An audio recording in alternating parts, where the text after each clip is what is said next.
Hey guys, मैं अभिनव आनंद। स्वागत है आपका डीएनए स्टडी में। मैं आपके लिए लाया हूँ कोरोना से जुड़ी कुछ फैक्ट। चलिए शुरू करते हैं। शुरू करने से पहले मैं आपसे अनुरोध करता हूँ कि आप हमारे चैनल को लाइक, सब्सक्राइब और शेयर ज़रूर करें। Corona virus, novel corona virus. कोविड-19 नेम ऑफ डिजीज। यह नेम ऑफ डिजीज है corona virus disease 2019। Name of virus SARS COVID 2 है, कोड 2। इसमें several acute respirator syndrome corona virus 2। Chronology of events. कुछ इवेंट्स हैं, जैसे 16 दिसंबर 2019 को चाइना में फर्स्ट रिपोर्ट केस आया था। 31 दिसंबर 2019 को चाइना ने डब्ल्यू एच ओ को रिपोर्ट किया। 30 जनवरी 2020 को डब्ल्यू एच ओ ने पब्लिक हेल्थ इमरजेंसी लागू किया। और 11 फरवरी 2020 को डब्ल्यू एच ओ द्वारा अनाउंस किया गया इस डिजीज़ का नाम कोविड-19। आपको जानकर आश्चर्य होगा कि 1937 में पहला कोरोना वायरस आइसोलेटेड हुआ था। Corona virus animals, camels, cats and bats और ह्यूमन में फैलता है। अभी जो फैला है बैट के द्वारा, लेकिन आज तक ये नहीं पता चला है कि डायरेक्ट बैट से ह्यूमन में ट्रांसफ़र हुआ या बीच में कोई योजक करी है। 4 मेजर कैटेगरी है कोरोना वायरस के।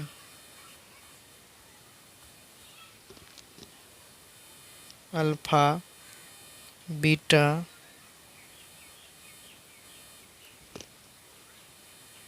Delta, gamma.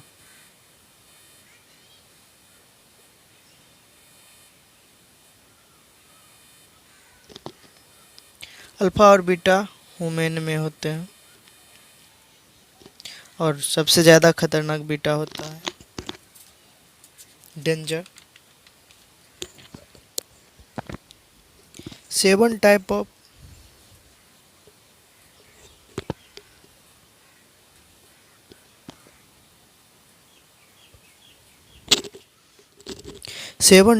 Human corona virus होता है। 7 टाइप, जिसमें से 4 अल्फा, 3 बीटा। अल्फा वायरस द्वारा common colds and cough, mid self, छोटे मोटे वायरल डिजीज होते हैं। और बीटा कोरोना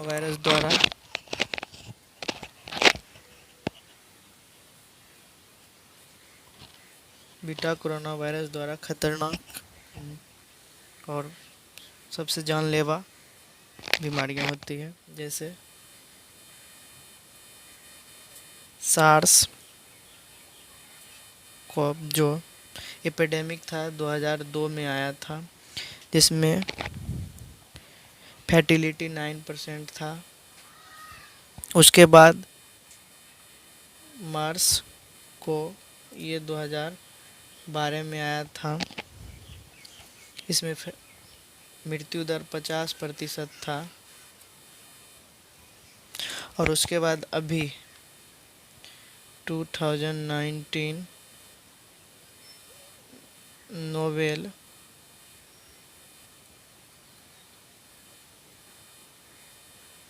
कोविड-19, जिसमें अभी मौत जारी है। इसमें सेवरल निमोनिया हो जाता है, एक्यूट रेस्पिरेटरी डिस्ट्रेस सिंड्रोम होता है। ये सारे बीटा कोरोना वायरस के द्वारा फैलता है।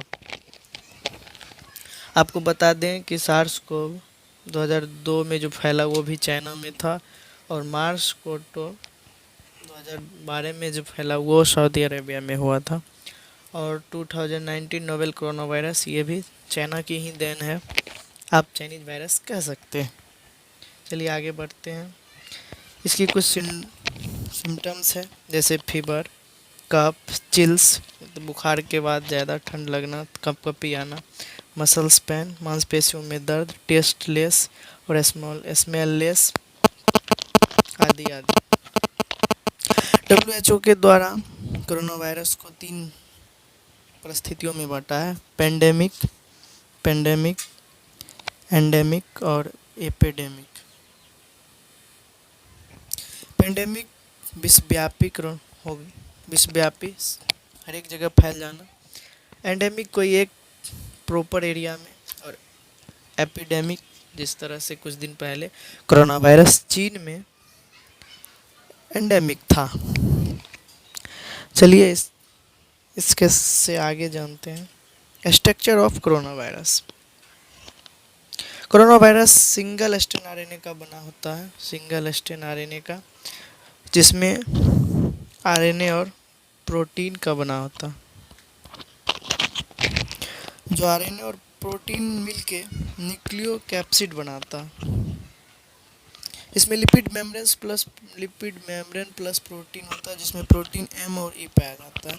और एक खास बात, साबुन और सैनिटाइजर से हाथ धोने के लिए इसलिए बताया जाता है कि लिपिड और प्रोटीन का जो स्ट्रक्चर है वो साबुन और सैनिटाइजर से टूटता है और वायरस की मृत्यु हो जाती है।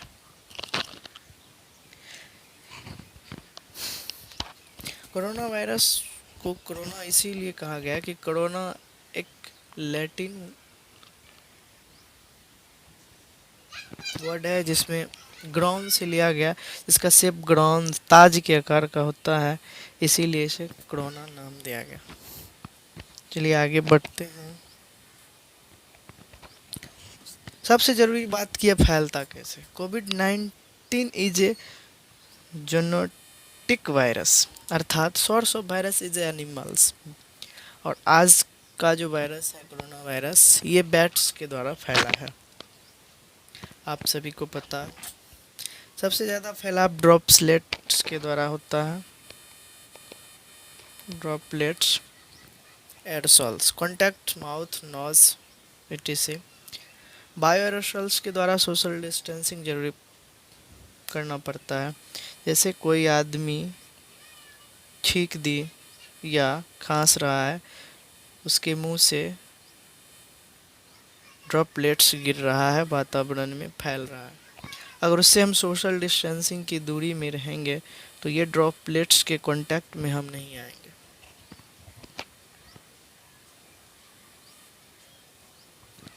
चलिए प्रिकॉशन के बारे में जानते हैं। प्रिकॉशन, सबसे बड़ी बात है, आप अवॉइड कीजिए touching your eyes, nose and mouth. भीड़ से बचें,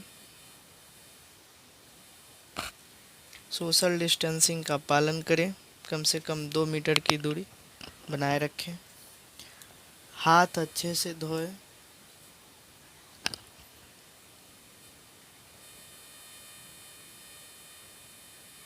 जिस जिस जगह पे वायरस फैलने की ज़्यादा खतरा हो उस जगह को छूने से बचें, बार बार हाथ साफ करते रहें। अगर कोई मुंह ढके कोई छींकता है तो इस प्रकार वायरस फैलता है। ड्रॉपलेट्स वायुमंडल में फैल जाता है और वो ड्रॉपलेट्स हमारे मोबाइल फोन्स, लिफ्ट्स की, टेबल्स, जगह जगह फैल जाता है और उसे छूने से हमारे अंदर भी प्रवेश कर जाता है। गंदे हाथों से आँखों को ना मसलें, नाक ना छुएं, मुंह ना छुएं, मास्क लगा के हमेशा रखें। अब घर से जब बाहर जाते हैं तो मास्क का उपयोग ज़रूर करें। अगर बीमारी की कोई भी लक्षण दिखे तो आप नज़दीकी डॉक्टर से तुरंत सलाह लें। किसी भी प्रकार की दवाई आप ना खाएं। इम्यून सिस्टम बिल्डअप करें। भीड़ से दूरी बनाए रखें। अनायास भीड़ ना लगाएं। जब भी ज़रूरत पड़े तब घर से बाहर निकलें, बिना आवश्यकता के घर से बाहर ना जाएं। अगर कोई बीमार है तो उससे 2 मीटर की दूरी बनाए रखें